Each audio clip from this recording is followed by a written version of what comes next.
Welcome to this week's Pardon the Disruption. I am your host, Matthew Potter. Every time we start the show, CJ talks some nonsense, and then he gives a compliment to the host, to the judge. So I see the strategy now. Mr. RJ Bates. We don't have any NBA questions, so I wanted to throw in the NBA today by saying you guys are like the Detroit Pistons and San Antonio Spurs. I feel like Steve's skin is like slightly lighter, so shout out to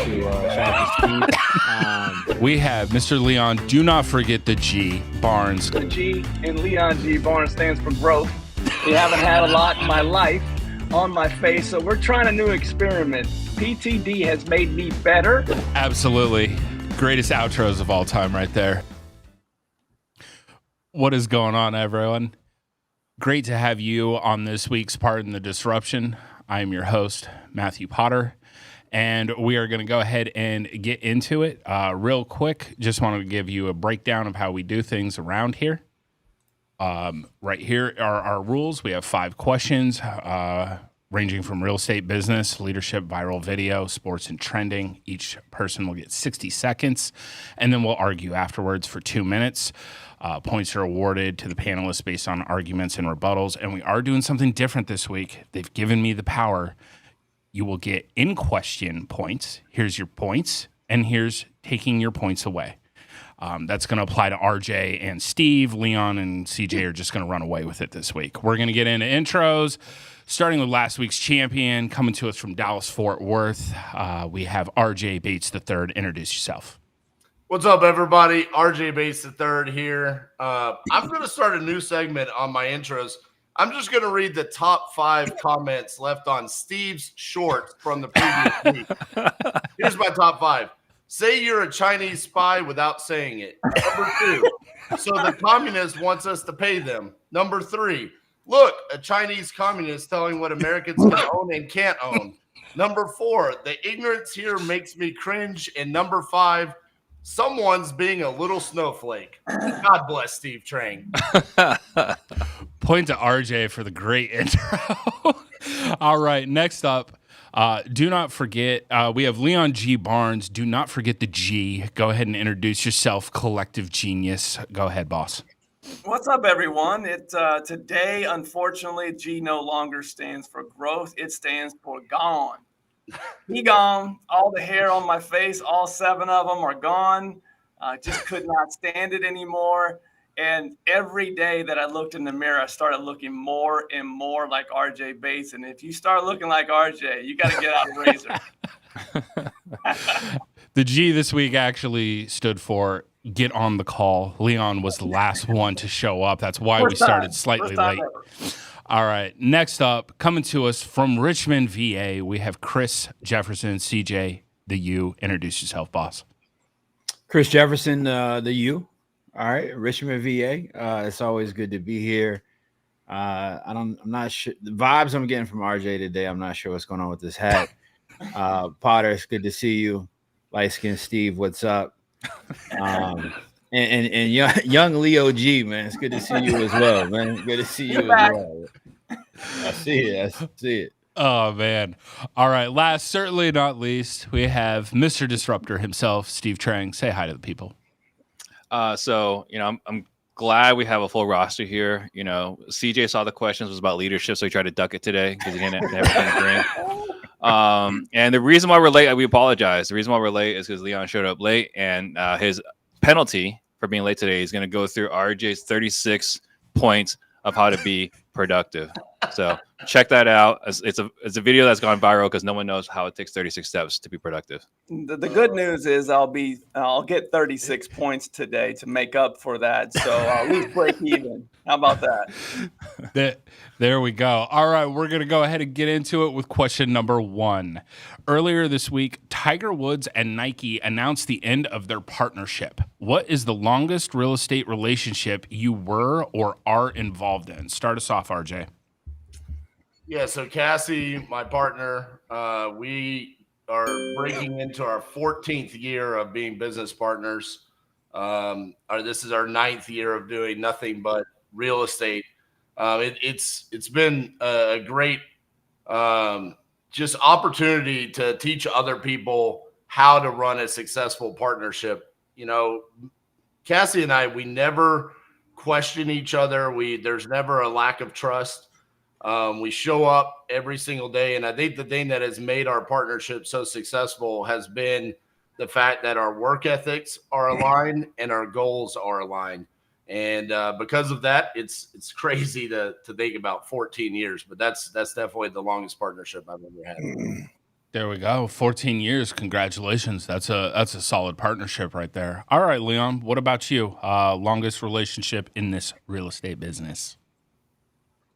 Well, I love this question because if you've watched this show before, you know I'm all about community and relationships. And I feel like as new investors, or if you're an investor that's, you haven't had a lot of long-term relationships, I think that's something that you should be working on. I think it's super important to grow your business. For me, there are two that came to mind immediately. I've been with the same title company for 10 years, and I know that isn't always a great thing.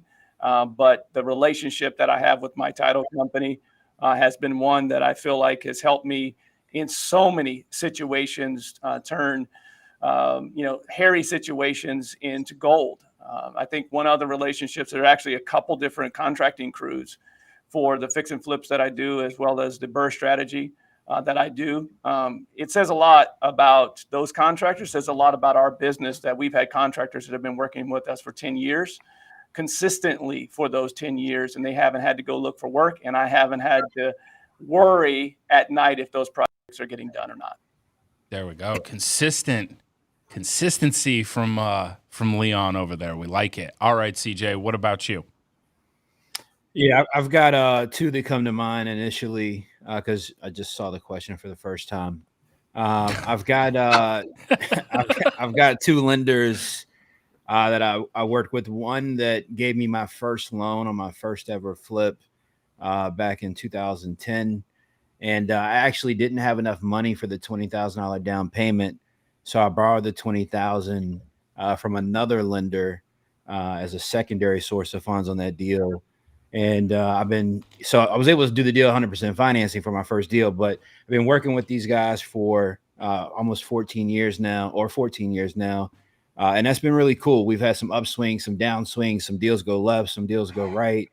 And those relationships have been really critical. I can think of moments where, like the guy who lent me the 20 grand, being in a jam in between draws, not sure what to do, got to pay my guys on a Friday, and being able to call them, get a wire the same day to be able to float. So I really value both those relationships a lot. Those are solid relationships in this business. All right, Steve, what about you? Longest relationship? Start us off.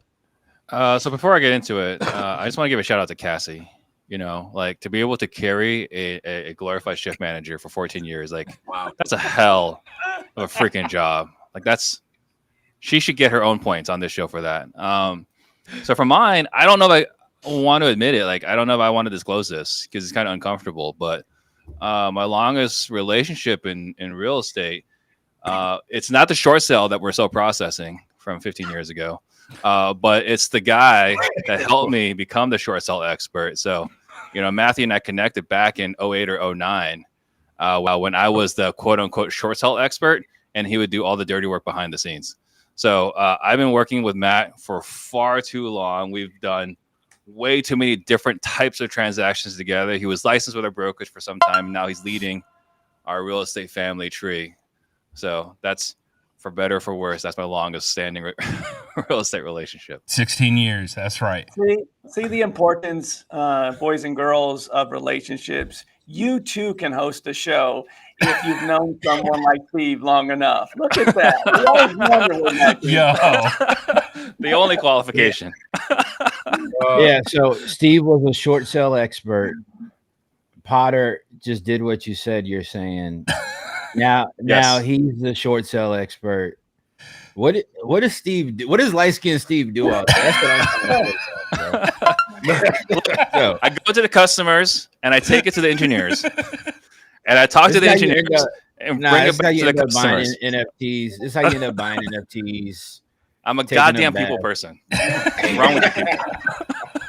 Leon, I have to say, you brought up title company, and the first ever deal that Cassie and I did back in 2014 was with the title company we still use here in DFW. And that relationship was so vitally important for us in our first 2 years because the education that we got was not solid. We weren't really educated. Yep. And she helped teach us so much, that escrow officer at that title company. We have followed her through multiple different title companies, eventually, inevitably leading to her starting her own title company. Great relationship, and has definitely moved the needle for us in our wholesaling journey. When I thought about this question, I thought, who has helped me the most over the last 10 years? Whenever I would ask a question, wouldn't tell me no, would just say, well, we've never done that before, but let's see if it's possible. Yeah. That's the type of response that if you're not working with a title company like that, and let's face it, all title companies are not created equal. All investors are not created equal either. I realize that. But at the same time, there are title companies that are investor friendly, more so than others. And so when you find one of those, hold on to it, build relationships. I can't tell you how many relationships I have and how many deals we've closed because of that title company, including private money investors that have been referred to us because we closed so many deals at that title company. Yeah, and one of the fastest ways, real quick, one of the fastest ways to end a relationship is for a title person to tell us no. Hey, can we do this? No. All right, thanks. You are absolutely useless. I will find someone else. Yeah, just a Surgeon General's warning, man. If you're RJ Bates, if you find yourself in this position where you've got a great title representative that for whatever reason has to keep bouncing title company to title company, guys, be a good person, a good human being, to help them start a title company and use your marketing prowess, all right, to help them grow their business to have a sustainable place, all right? There we go. RJ, introduce me to your title lady on email, by the way. Charged up title, baby. Charged up title, man. I'm focused on my headshot concept over here. I don't want to run a title company. We said that relationships are important, but Steve made a great point there. I'll give him actually that on this particular question and answer. If you do have a title company that you've been working with and you feel like you have a great relationship and you're getting more no's lately than you are getting yeses, it's probably time to start looking for another one. Big facts. All right. That was a great first question there. I like that. Look, everybody had a great answer. Steve's getting home field advantage on this one. I mean, I've had to put up with him for 16 years. RJ, put your hands down. Point to Steve on that round. All right, we're going to get into question number 2. Bob Myers, former GM of the Warriors, is one of 2 outside executives being brought in to help the Washington Commanders hire a new coach. As a real estate investor, have you ever brought in a CEO or executive from another industry to help you with big business or hiring decisions? Start us off, Steve. I've done it countless times. The most recent one was we finally relented and went outside third party for recruiter. And since we went third party for recruiter, we've been getting rock star applicants after rock star applicants. So that's been absolutely huge. And then last week we were talking about, the position you would look for a portal. And we're talking about COOs. And I kind of share, right? I am actively looking to hire a COO that's been involved in a 9-figure exit, because I think that's what it's going to take to get our company to the land where we want to be. So it's really applicable for me today. So yes, absolutely. And I would say multiple times. Those are just 2 that are happening right now. There we go. Okay, Steve. Trying to get the point board to work over here. Maybe we can start with that before the hires. Just throwing it out there. All right, RJ, what about you? I have not hired someone to come in and help make big business decisions or hiring decisions. I have consulted people that I have, relationships with, friendships with. But more importantly, the first part of this question is, man, CJ, dude, your football team sucks so bad that they're going out and they're trying to find any organization that has any sort of success. You're like, will you please help us? Man, it's a terrible name, terrible organization, terrible stadium, terrible fans, terrible colors. I don't think there's a worse organization than the Washington Commanders. So if that's what they're doing, then no, I'm not ever going to follow suit with what the Washington Commanders do. RJ is absolutely brutal. We love it. All right, Leon, what about you? What are your thoughts? Well, I actually was going to say congrats to CJ because his organization is finally starting to understand that maybe they don't have the smartest people in-house and they need to go outside. This is not unprecedented. I mean, this happened in other industries where baseball and other industries started bringing people from the outside to give them different perspective. And I think it's super important for us as real estate investors to make sure that we're doing the same thing. I'm very thankful that a lot of you know that when I started in this industry, I started out as a COO running a day-to-day operations for fix and flip company.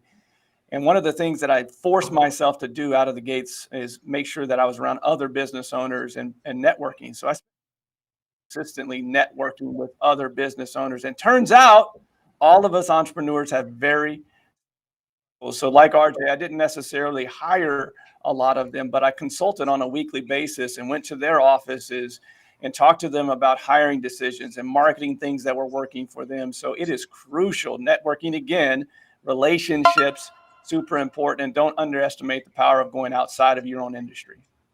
There you go. All right. CJ, we're interested to hear what you have to say about your team and their strategy here. Yeah. Man, taking shots when I got on burgundy team colors today is kind of crazy, bro. As a former season ticket holder, I feel good about this. I really do. I don't feel good enough to renew my tickets. Shout out to the org. All right. I don't feel that great yet. But I think this is good, right? I think going out and get outside advisement, I think makes a lot of sense. I had some struggles in 2017 that I talk about a lot. I didn't hire somebody to work for me, but I definitely consulted on a Harvard educated executive, had them come in, and they did really transformative work in my business. And two of the things that they helped me with the most was, at least in my business life, right? Not my personal life, I guess, but they helped me with speed of making decisions, right? So one thing that he said to me one time was, you should be able to make any educated, critical decision in 60 seconds or less, right? You got to be able to follow your gut instinct, follow that voice from God, whatever that might be. And then the other thing that's really, really helped me over the years is you have to look at business in simple ways, right? I think a lot of us, we get stuck trying to be look at things within whatever box we think we need to look at things in. Sometimes you got to take a step out of that, look at things in a more simplistic way. And that's been really helpful. Shout out to Chris for being able to make it this far and making decisions in 60 seconds or less. I thought it would have been like the Washington Commanders. I think that's how they made their decisions. I wasn't before that, but I've tried to work on it. I'm not perfect at that though. I was going to say, if you're making all your decisions 60 seconds or less, man, that's like kudos to you. There are some decisions that are like 2 seconds. There are some decisions that are like, bro, he's done. He's done by 9 a.m. for a day's worth of work. Come on now.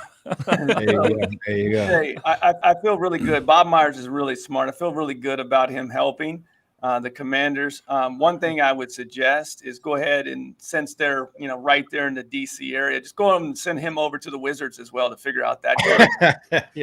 I'm glad I'm not a Wizards fan, man. They could use the help, man. Between the Wizards and the Commanders, my goodness, dumpster fires all over the DC area. That's my hope for you, CJ, is Bob Myers comes in and he helps recruit Draymond to your team, the Commanders. I think that's the missing piece. Yeah. We could put a helmet on Draymond and let him tackle somebody. It might be a better sport. Well, it might be a better sport. And RJ, I know you went hard at the Commanders, but man, back in the day, in the 80s and 90s, that's a proud franchise. And so, if you're going to really talk about the worst franchises, I wouldn't put Washington up there. Now, the Jets, on the other hand, that's a different story. I would say that's probably one of the worst ran organizations. I nominate the Arizona Cardinals. So going into bringing in a person that understands building a roster, though, like, again, I'm just going back to the fact that the recruiter we brought in, she was a recruiter for Facebook and she was a recruiter for Google, right? And like, she knows what it takes. And I've been trying to do this on my own, do it internally, and it's just a light and day difference. When you have someone that has done it at a high level for a very long time, it makes it's has profound impact. And I think it's really smart on the Commanders to bring in Bob Myers to help them with the hiring decision. What I really want to know is I've known CJ now through our time on Pardon the Disruption as like a realist, someone that speaks facts. He always wants to point back to the facts. And then when he talks about his football team, it's with this just dumbfoundingly optimism where he's like, I feel really good about this decision. How often do you feel really good about these decisions that your team's making there, CJ? You know what I love about that question, RJ? As you asked it, I reflected on the times that I scrolled IG and in Facebook, and I see you in hockey gear, right? and I say to myself, I'm like, this dude, he still thinks he's going pro. He still thinks this is going to work out. So and so from one optimist to another, man. Like you know the vibes, man. You see what I got going on. We got to be hopeful. Just don't forget, RJ, that fan is short for fanatic. So There you go. you have no other choice but to be optimistic. Yeah, bro, we got the second pick, man. What's up? Yeah, it's either pessimistic. It's either you're hopeful or you're dead on the inside, and that's how we feel as Cardinals fans or a Jets fan. Just always know that you're not going to win. It's a rough go. This is the year we're not going to win again. It's a rough go of it for many of our panelists and their respective football teams this year. Going to go ahead and give a point to CJ for the eternal optimism for his Commanders on that round. Good banter, as always. There we go. We'll go ahead and get him a point. All right, we're going to get into question number 3. This is our video. Go ahead and check this out. Remember, when Cedric the Entertainer starts, he's supposed to be singing, dancing, and telling jokes. That's why he's called the Entertainer. Right. We found out he can't sing, can't dance, and doesn't write jokes. He did 4 comedy specials. They're so bad, Shannon, they're not available on Netflix or Tubi. Can I say that again for the audience? They're so bad that they're not available on Netflix or Tubi. You don't think Sam's a good comedian? The world doesn't think that, sir. I have 12 comedy specials. He has 4 specials that are not available on Netflix or Tubi. All right. So off of that, is it okay to expose real estate professionals? Start us off, CJ. Go easy. Go easy. Yeah, I don't know if it's exposing when you're responding, right? What the things that Kat was talking about here, he was responding to things that were said either about him or on the same platform, right? So I can understand that. I think our industry has gotten a bit weird with this whole everybody's trying to expose, everybody's not a guru. Everybody really does it. I think it's all kind of lame and weird, because often in our space, nobody even says who they're talking about. Like they allude to people. And what I've concluded, right? I've been in this space for a long time. What I've concluded is people are just simply trying to market themselves and make themselves sound better by quote unquote exposing other people. If it's not coming from an actual helpful place, then I think it's pretty corny. And I think it's pretty lame personally. There we go. I like it. The PC answer today. He's not trying to lose points from his favorite realtor over here. All right, Steve, what about you? What are your thoughts? I'm here for it. I love it. So, there has been a time or two where I might whisper something into Corey Thompson's ear. I was like, hey, did you hear about this? What are your thoughts on this? And just let him go to work. There's Chris Rude, right? He posted something a couple of weeks ago. I loved it. To Chris's point, he could have been a little bit more specific. And then there's a reason why I don't watch reality TV. So I do enjoy Baller Busters whenever it comes up in my feed, right? So I think that there is something to be said for exposing these people. But even though there's something to be said for it, no one's doing it from what I've seen, except for Corey Thompson. So I'm here for it. I support it, but I try to stay out of it as far as being actively involved in it because I'm not trying to put out negative energy, but I get sucked up into the drama as well. There we go. Don't be bringing negative vibes around the office, Steve. We don't need that. All right. What about you, RJ? Yeah, I'm not really a big fan of this whole exposing other people that are trying to make a living, and being an entrepreneur is hard. I think a lot of times what I've seen is people being exposed because they weren't successful in a venture or it didn't get a positive result. And CJ and I openly talk about the fact that we've had struggles in our businesses.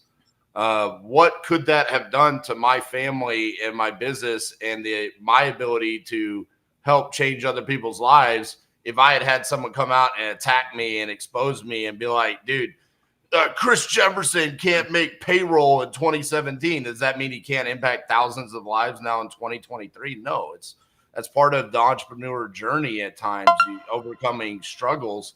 So I'm not a huge fan of it. I do think there's a time and place where maybe a theory that's being thrown out needs to be exposed and let people reverse engineer.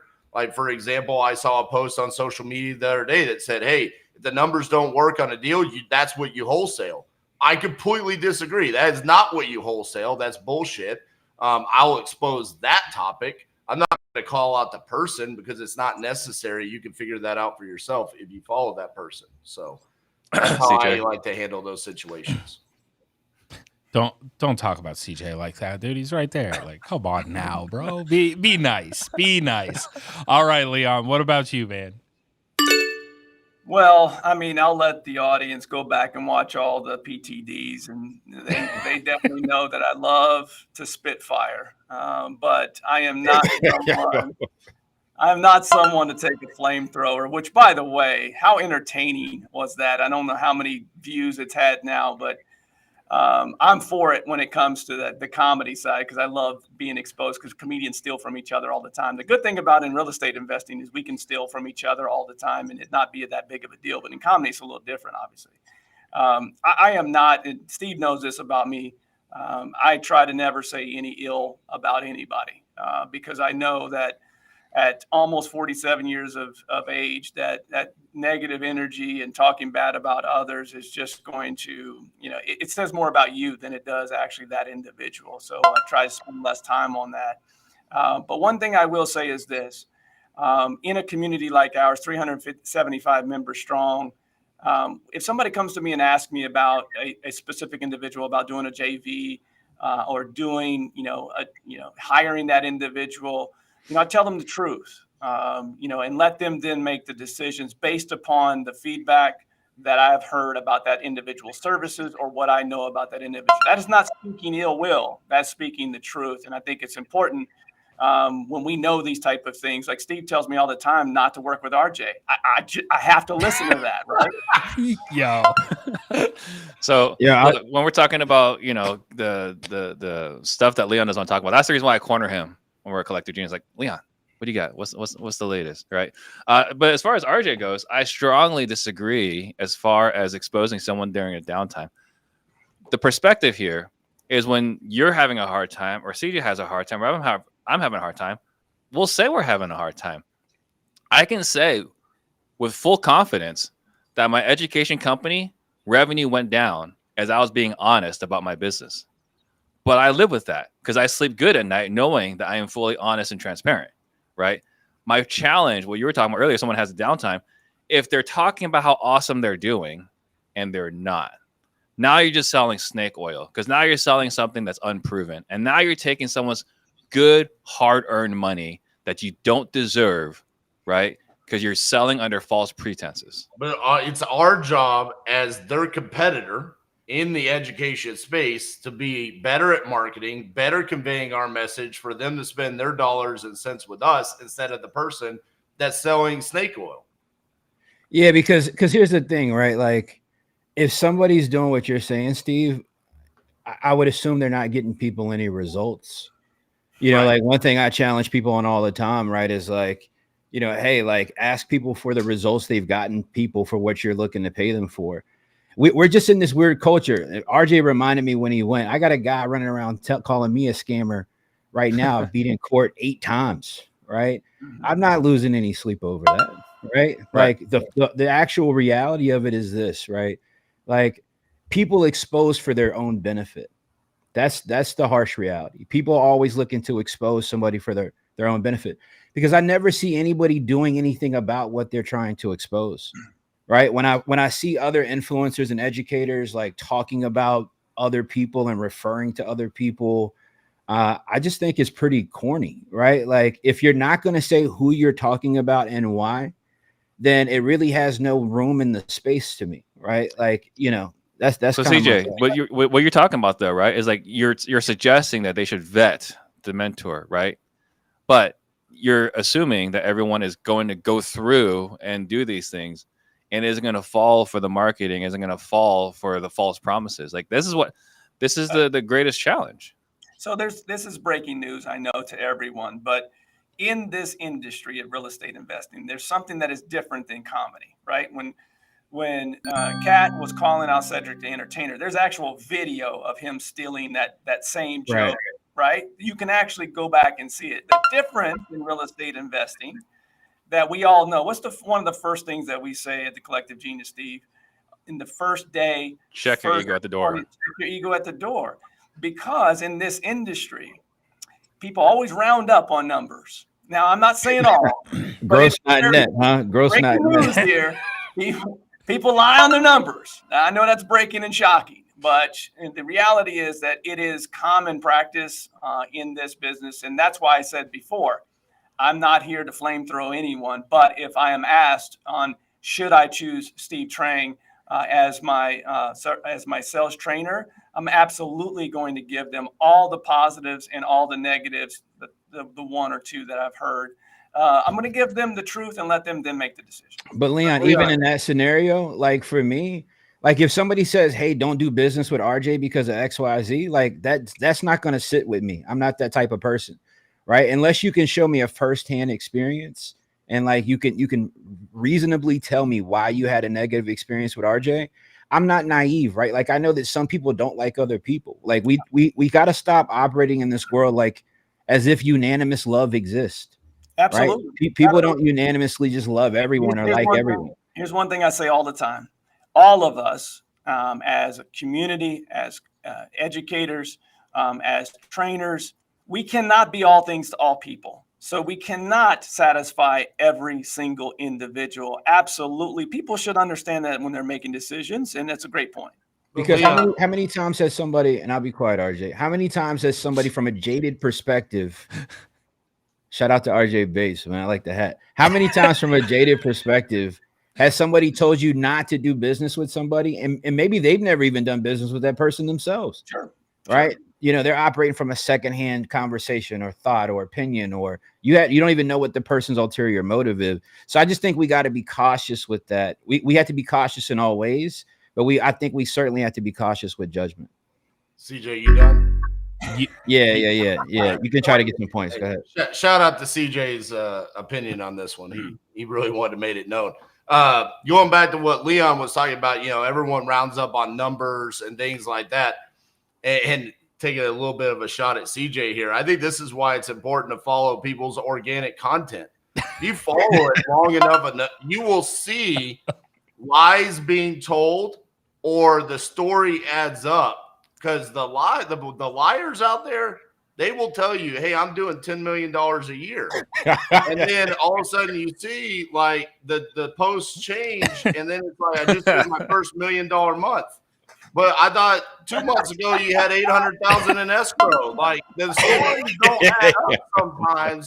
So the organic content can, kind of lead you to which one's a stable salesman. At least RJ's saying, at least delete the post, man. At least when you make the new one, at least delete the old one, because we can add. Everybody's got a calculator. Or suggesting update the old posts to align with the new storyline.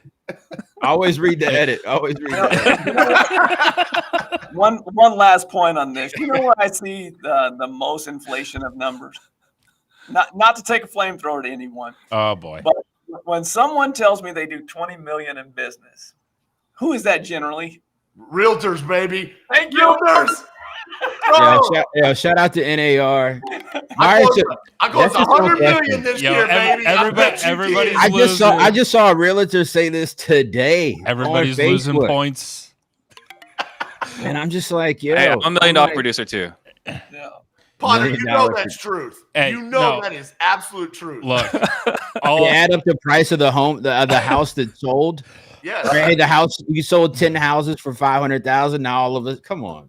Hey, dude, that's a $5 million producer, CJ. Come on, now. Figure producer. Back up. You need figure producer. Just for that one comment, I should get everyone's points. Right?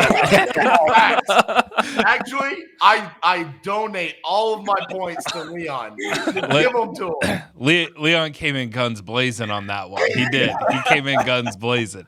I'm not a flamethrower, but we're gonna give Leon the point on that one. Yeah, there's a lot of rounding up in the industry on both sides of the fence. There is. Comes full circle. It does. It definitely does. Before we get into our next question, we want a word from our sponsor, Pat Hilton over at Acoustic Force Media. The world is changing. So is the world of business. It's never been easier to get your message out to the entire planet. Let me help you crack the code today. My name is Pat Hilton. My social media agency can produce you the same custom digital content that landed me on stage at the biggest business events in the world. I've rocked the roof off with the best digital marketers in the game. Getting social media content filmed and produced for your business is now as easy as ordering a cup of coffee and hopping on a video call with your friend. We find trending topics in your niche, coach you through recording in the comfort of your home or office, create engaging clips and graphics, then upload them online and manage all your social media pages. Bring your brand to life. Contact Acoustic Force Media today.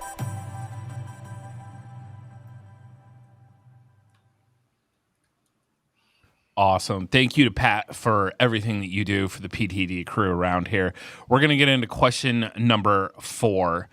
Nick Saban announced his retirement from Alabama and college football, leaving behind one of the greatest achievements among coaches and a grand legacy for Alabama. If you could steal one of Nick Saban's leadership traits, which trait would you pick? Start us off, Leon. Man, what a last couple of days. Belichick, Saban, Pete Carroll. I mean, all people that are championship level coaches. And I think the one thing that I love about all of those guys is their ability to hold people accountable to their greatness.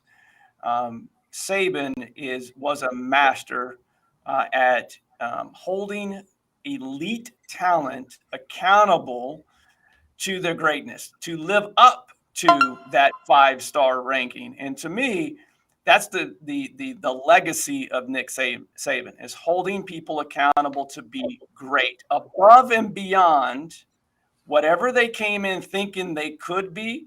He took them to another level. So to me, it's getting the most. It's truly coaching, right? Getting the most out of someone, even at the most elite level, because there are coaches all the time that get 5-star recruits and they're duds. Nick turned them into superstars beyond what they ever thought they could be. Very, very true. Good analysis there. We wouldn't expect anything less from you, Leon. All right, CJ, what are your thoughts on Saban, and what would you try to go ahead and take from him? Man, what an end of an era. I mean, this guy's an absolute legend. I mean, greatest college football coach ever. So what I would take from Nick Saban is, I think back in this moment of just hearing the question of, all his pressers, all the moments that I've seen of Nick Saban. I think what I would take and I appreciate the most is his directness. I'm working on making sure that I'm more direct. I think anytime I've seen him, he's operated in this direct environment with people in his communication, but he's also garnered the level of respect that he has for who he is. So that definitely would be what I would take for sure. There we go. There we go. All right. I like it, CJ. Yes. Legend. Absolute legend. All right, Steve. What about you? So, from what I understand, he was always one of the best recruiters in the country, right? He's always bringing in the best talent. And he did what Leon mentioned a moment ago about checking your ego at the door. He could bring in the top 3 receivers in the country and have them all willing to buy into the system and wait for their time, put in the work, do your job, and wait until it's your time, right? So being able to manage all the egos all at once, I think is what I envy the most. You know, we have this show here. We got a bunch of alphas. These are all first draft picks, lottery picks here, right? And every episode, RJ tries to steal the show. He doesn't check his ego at the door, right? He's trying to make the show about him, right? Like the ability to get everyone to keep their egos in check for the greater good for all parties, I think is the most admirable trait. I love that you brought RJ into the mix on that one, Steve. We appreciate it. We all do. All right, RJ, what about you, Mr. Ego? Yeah, shout out to RJ. Seriously, man. Seriously. Dude, just look at the wall behind him and just think of Steve's answer, man. It's so good. That's all earned, baby. That's all earned. That's all I'm saying.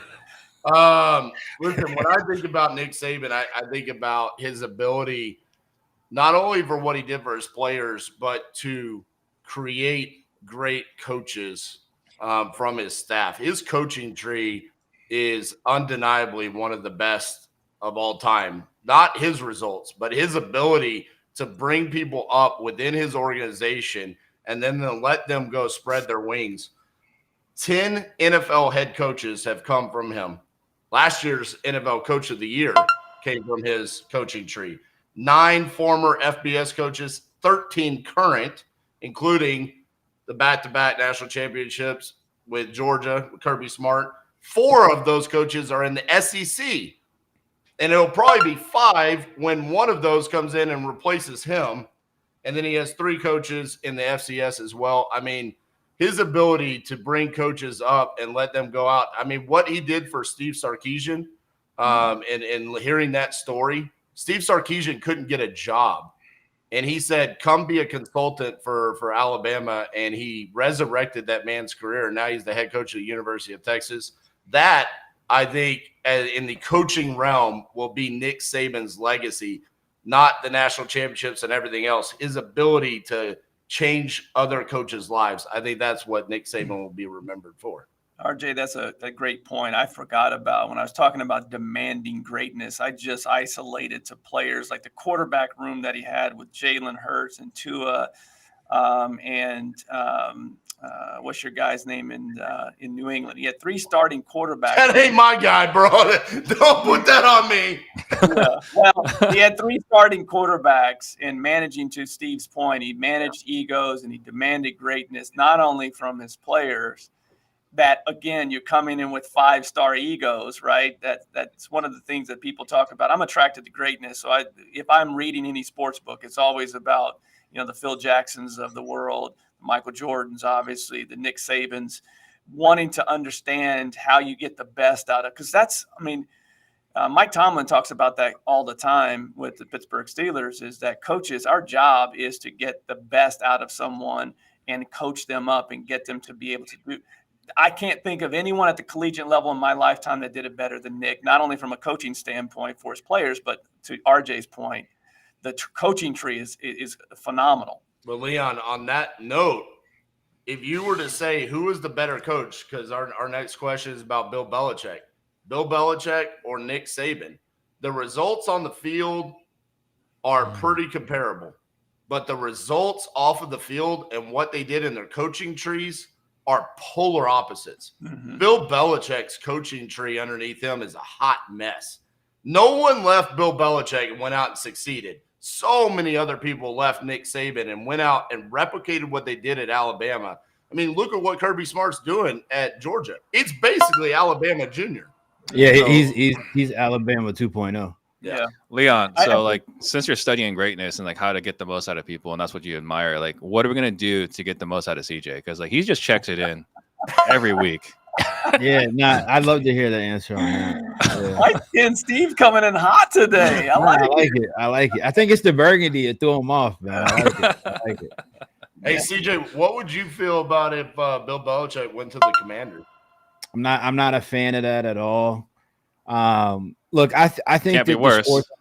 I think the sports world has changed, right? Like, I think that with the world of the NIL deal, with the transfer portal, with how that transfers into the professional leagues now, I think these young coaches are winning for a reason, right? They're able to resonate better with their players. They're able to build better bridges and relationships that, I think the years of Belichick and maybe Saban sees that type of writing on the wall as well, right? Alabama in the last couple of years hasn't necessarily been Alabama in certain ways, right? We expect almost them to win every year, it seems like, or at least be in it. And they seem to be, I guess. But my point in saying that, ultimately is like, even with us as coaches, right? Like we all coach here.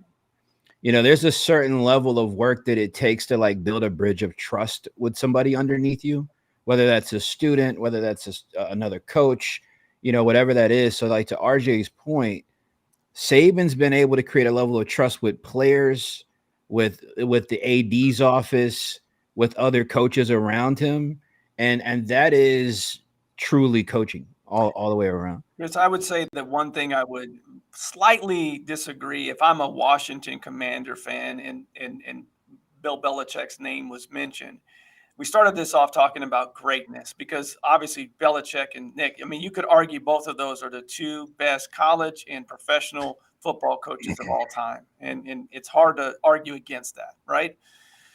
But greatness generally goes with someone maximizing a specific piece of the business, right?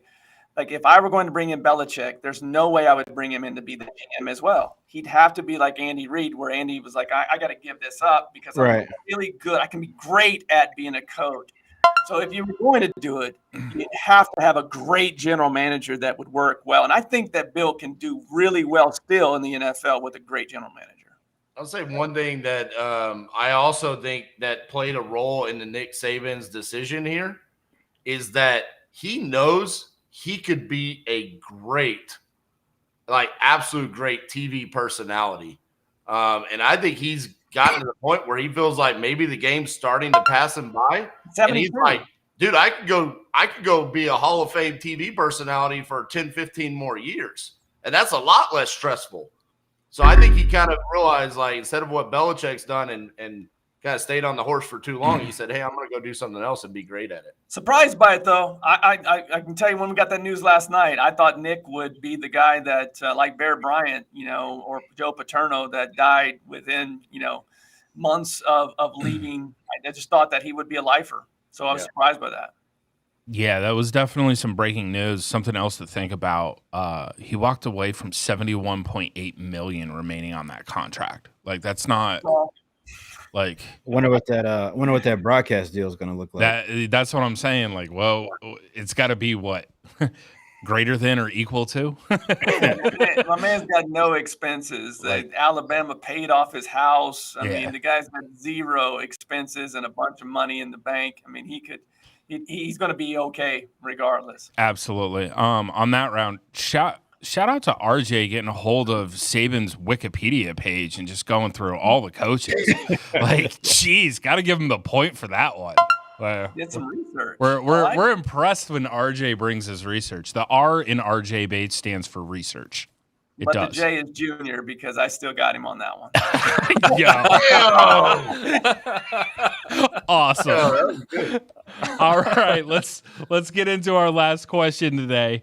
Now that the Patriots dynasty has officially ended with Belichick's departure, what role is more important to long-term success? Management or key players? Start us off, RJ.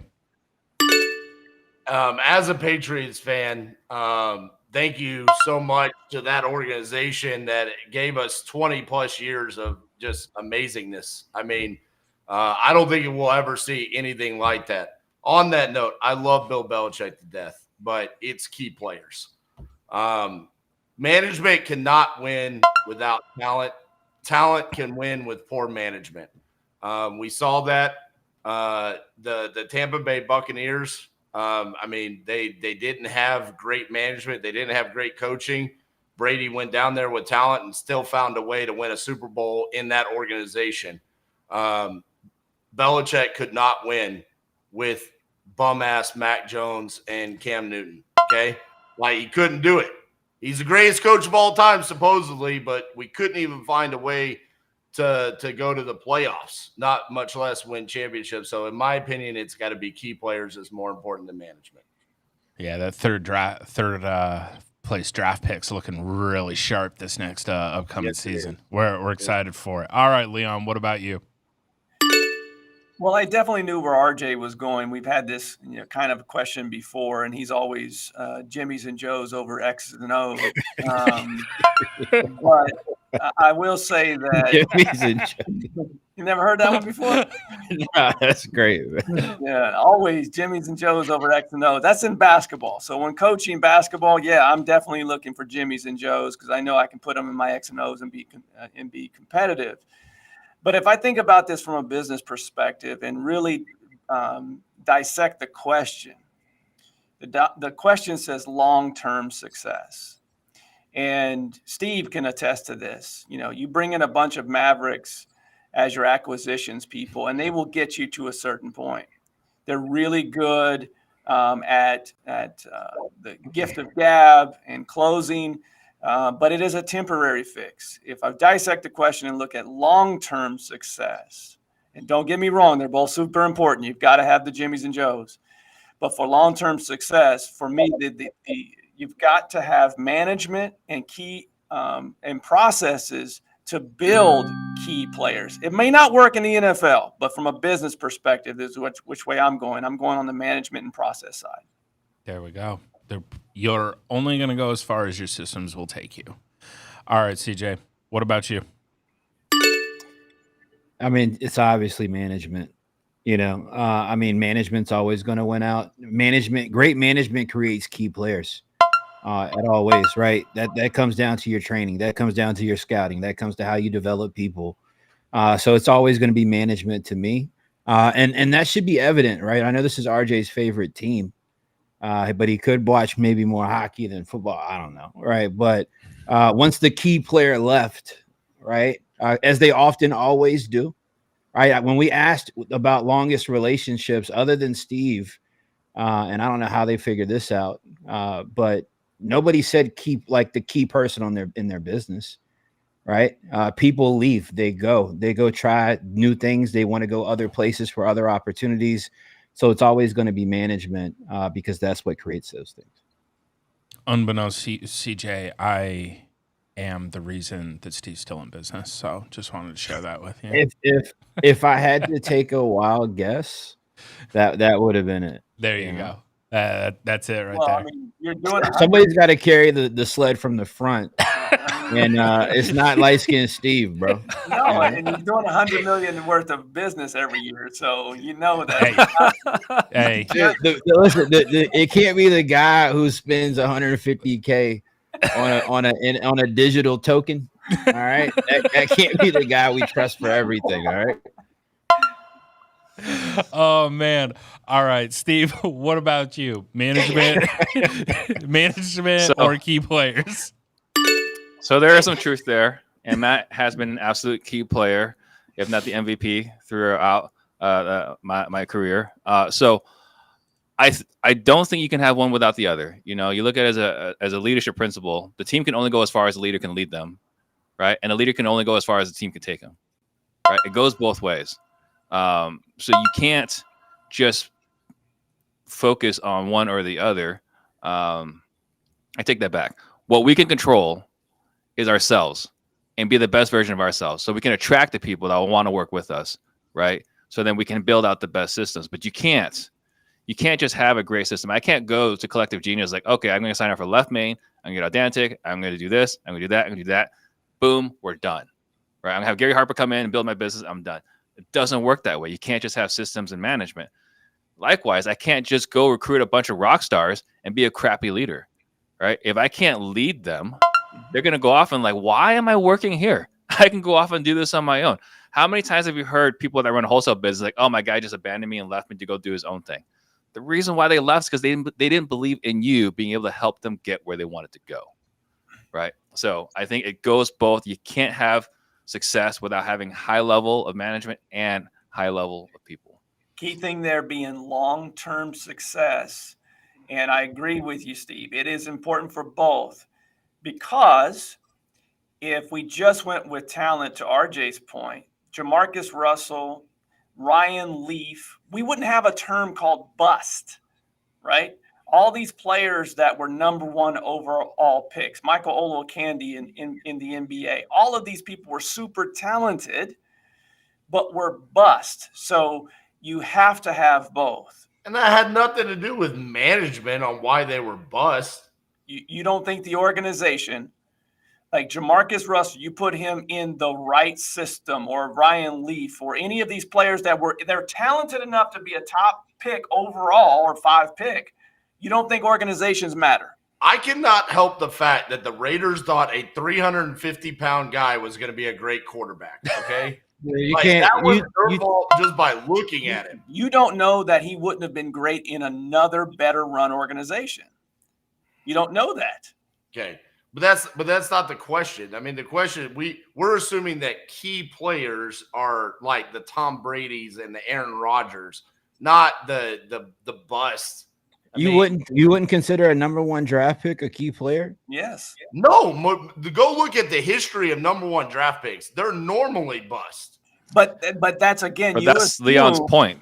You assume that because they were great, or they didn't become a great player, that they couldn't have become. You put a different organization's process and coaching matters. You have to have both. You can't just have a bunch of great players assume that you're going to win. Okay, so let's diving back into the first part of this conversation is the New England Patriots. Okay, this is the dynasty of the early 2000s and 2010 all the way into the 2020s. Why, if their management was top notch, they had plenty of bust inside of their organization. That's just part of the game. I mean, there was plenty of people that they brought along.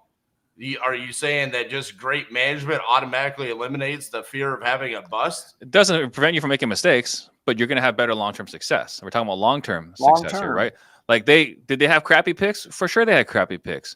But in the long run, they drafted better and they built them up. They had people like, was it Pat? Who was one of their DBs that left? Lawyer Malloy, right? Like I think that was a big contract negotiation. Like he wanted a big contract, and they're like, no, we got someone right behind you. Like they had a steady bench consistently, so they didn't have to max out their contracts with a handful of players. But let's be real. What made that organization was Tom Brady. That was a big part of it. Well, right? But how did they draft him in the 6th round? Yeah. That's management. That was management. That's management. No, it was not management. You don't think so? RJ, if we're going to use your example. Take all of RJ's points away. If you're going to use the Patriots example, you did mention earlier that they didn't have a lot of coaches that have panned out. But one thing they lost a lot of, and more responsibility continued to go with Bill Belichick, was personnel. Like the more people would leave and start and go into other organizations to be in GM and VPs of personnel and those type of things, their talent evaluation continued to go downhill. So my point in saying that is the system and the coaching and all of that still could have been great, right? But the evaluation of the talent, you need both to be successful. No way, bro. You're so dead wrong. What are you talking about?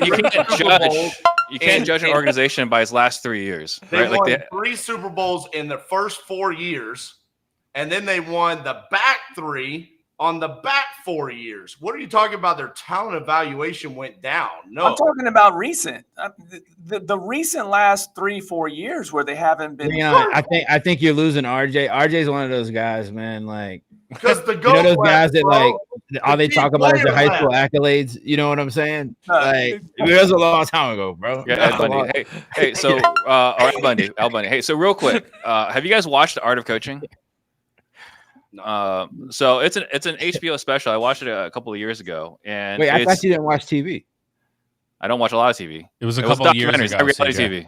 It was documentary. HBO isn't television, right? Yeah, it's a streaming service. Home box office. He goes to the Botanical Garden, man. Home box office. Anyway, so The Art of Coaching, and it's a interview with Nick Saban and Bill Belichick. Oh, you guys know, right? Yeah. Every year, they take turns going into each other's house for this, in the summer, and they just talk football, right, for 2 full days or whatever. It's a very fascinating documentary. Like Nick Saban, you're talking about coaches that have built up other coaches. I don't know if you know this, RJ, but Nick Saban was a coach under Bill Belichick. I know that. And listen, everyone wants to give. You read it on Wikipedia. But it's not. Leon, I will say this: you need to read that. You need to. John Moran over here. What's RJ doing?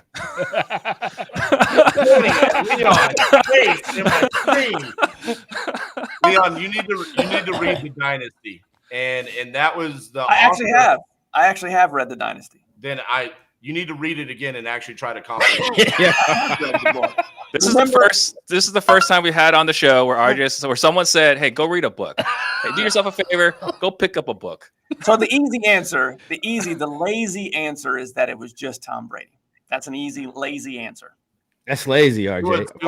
Frustrated and stressed out RJ is my favorite. RJ. Edelman, it was Wes Welker, it was Randy Moss. It was all of these key players. Yeah, they got there because of management, bro. You think they just ended up over there? Yeah, Randy Moss broke into Tom Brady's hotel room and said, "I want to come play for you next year." He didn't break into Bill Belichick's hotel room. He said, "I want to play with you, motherfucker." And they signed it. And Brady said, "Yo, hey, I'm going to throw 75-yard bombs to Randy Moss." Happy birthday, RJ. RJ is like your friend who spent a little too much time in the champagne room and now has got all this built-up frustration. That's hilarious, man. For shame, that's RJ. Hilarious. For shame. Are we still on? All right. So clearly, we have some passionate debate regarding this. Maybe we're gonna bring back next week we'll do a management versus key players question again, because clearly there's some unresolved issues here. Loving the. Well, you know what though. I want to give more shout out. I'm sorry, to management. So good job, Cassie, for honing in this player. Steve, I was literally thinking the same thing earlier. I mean, could you imagine RJ as the key player, no management? I mean, Jesus shout out Christ, to Cassie. Man. He's probably out here fighting contractors and stuff. Cassie just gets an automatic 10 points at the start of every PTD just for getting RJ here on time. Great show this week. Loving the new Stream Deck, being able to absolutely award points as you guys give zingers. The inaugural winner today is going to be Leon G. Barnes. Love it. That was a well-managed show, if you will. We had a blast today. I'm going to go ahead and let everybody do outros. We're going to start with our winner. Leon, say bye to the people. I stated it earlier. You can go back and watch the tape. Spitfire, not necessarily flamethrowers. So great show today. I love just as much as we love Steve, 420 Steve. We love Angry RJ. Love Steve as always. Yo, Angry RJ. Angry RJ is my favorite cartoon show to watch. All right, CJ, say bye to the people. Nah, bye to the people, man. Bye to Angry RJ, man. I can't wait to see him again. It's like my favorite guy on the planet, man. Great show today. Congrats to Leon. Leon's often right.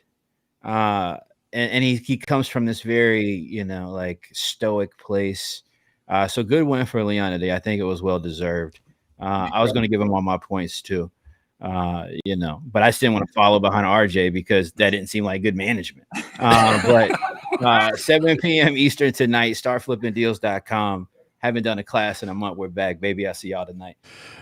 All right. Steve, say bye to the people. Bye, everyone. Thank you guys for watching. Shout out to the U fam. They're blowing up with lightning bolts here in the chat. And if you guys please, those that are still watching, if you could subscribe to this channel, right? If you're listening on iTunes, subscribe. Come in and defend me. I am under massive verbal assault here in the comments. These communist accusations are completely unfounded. RJ telling everyone I voted for Biden, completely untrue. It's coming back to hurt me. Please subscribe and defend my honor inside the YouTube shorts, please. Nice. Oh, that's amazing. Yes, make sure you subscribe to PTD. Definitely do that. Go ahead, go in there. Give Steve a rash of it. That is what we're looking for. All right. Last, certainly not least, say bye to the people. RJ, angry RJ. He was angry. Yeah, I mean, seeing how Leon was the player today, we got to give a shout out to Leon's management. Leon's copyright writer gave him all the answers today. Shout out to him. Shout out to Leon's scheduler, the person that told him to show up 5 minutes late so the whole show could start late. Shout out to Leon's groomer, who got rid of that terrible beard that he was showing up with for 2 weeks. And shout out to Leon's reader, the person that reads books and then tells him what the book is about so he doesn't actually comprehend what the dynasty was about. Congratulations, Leon. You got your win for the year. Wow. Someone seems butthurt. Seems slightly angrier than normal. All right. Thank you, everyone, for tuning in. We hope you had as much fun watching us as we had being here. We will see you guys next week.